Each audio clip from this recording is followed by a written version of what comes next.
Hello, in this video I'm gonna show you how to unmute the ringtone on TCL Plex.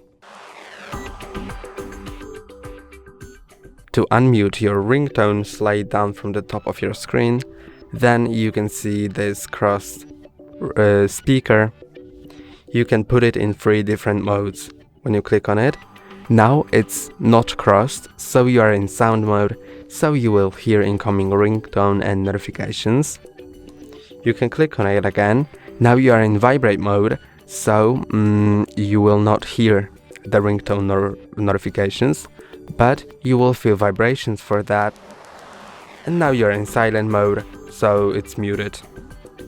I'm gonna go to sound mode, and that's all for today. Don't forget to like and subscribe. See you next time.